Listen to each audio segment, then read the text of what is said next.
Drivers and motorists and also residents who live along the Nsawam road have not been excited at all. Over the weekend, it was very treacherous, or it was a very daunting task for motorists to use that stretch.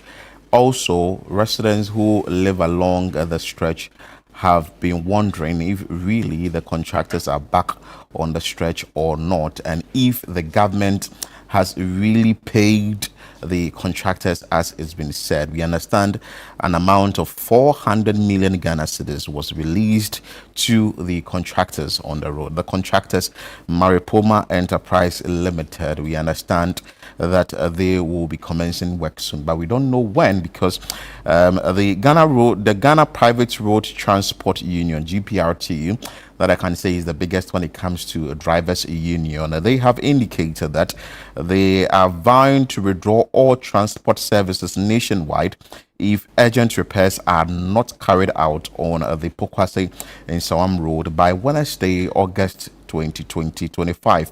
And over the weekend, their member, that is a national deputy PRO of the Ghana Road Transport, that's GPRTU, Samuel Amwa, said their decision follows what it described as a failed promise by the roads minister regarding repair works on the severely damaged stretch.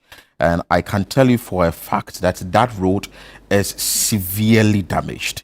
If you ply on the stretch over the weekend, it's a very dangerous one. You really wouldn't be able to go through that stretch easily and get to, say, Nsawam, to Suhum, to Nkoko, and what have you.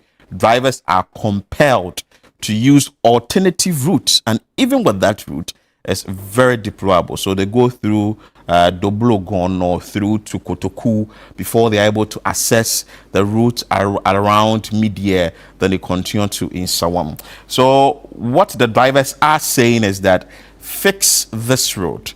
We know that funds may be a really big problem here, that maybe the contractor will say that we don't really have the needed funds to go ahead with the project. And intel within the space tells us that, well, though the contractor has been paid, the contractor would have to defray some costs or some debts that have accrued in the past as a result of working for a very long time.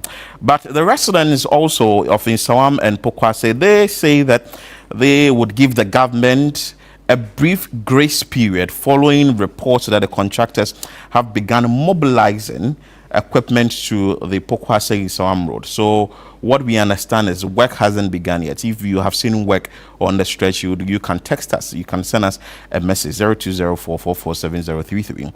And the group recently staged a protest and petitioned the roads minister through the member of parliament for Amasaman, that is Sedem Apenyo, who I spoke to directly, and he indicated that he has tried communicating or tried getting information from the contractor, but all has proven futile, and he hasn't been successful in getting the needed response. So the group is saying that after issuing an ultimatum that expired on August 15. So their ultimatum has expired, but they are still going ahead to give the government some grace period so that if the contractors will mobilize and get onto the site soon, it should be early.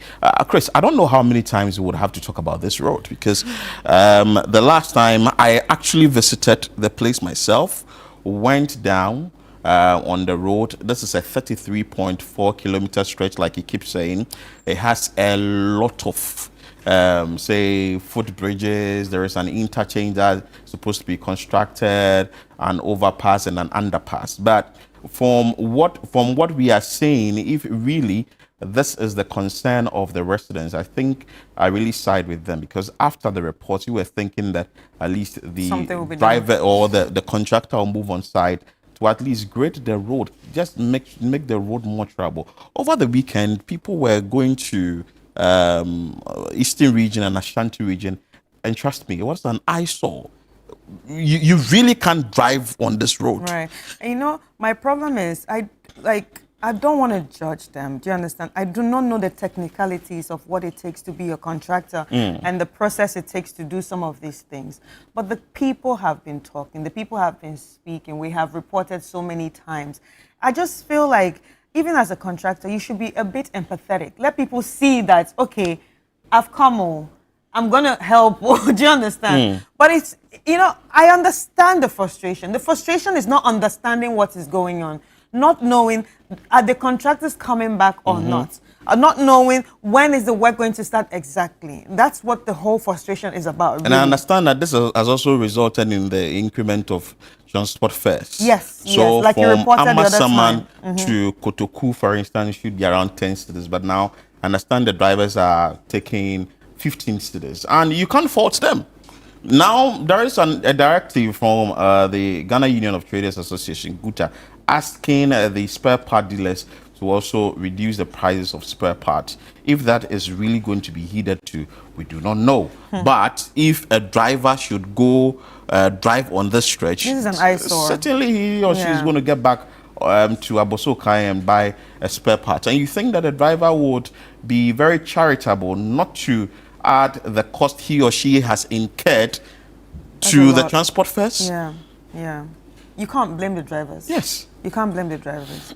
This is a lot. So GPRT is concerned about it. If not only GPRT, over the weekend, we saw an STC bus that was actually stuck on the road. We've seen heavy-duty vehicles stuck on the roads, vehicles that are traveling to the neighboring countries, Burkina Faso and other countries that are neighbors, getting stuck on this road. So I think that the earlier the better, because we can't really be having this on the stretch every now and then, because going forward the rains, we are not done. It's a rainy season, and the rain actually exposes everything. Exactly. That's the worst part of it. You can't even hide it at this point. Exactly. The rain will expose you. Exactly. So please, the contractors, the government, and every individual every stakeholder who is part of ensuring that this road is made more travel, please and please again, we are begging you.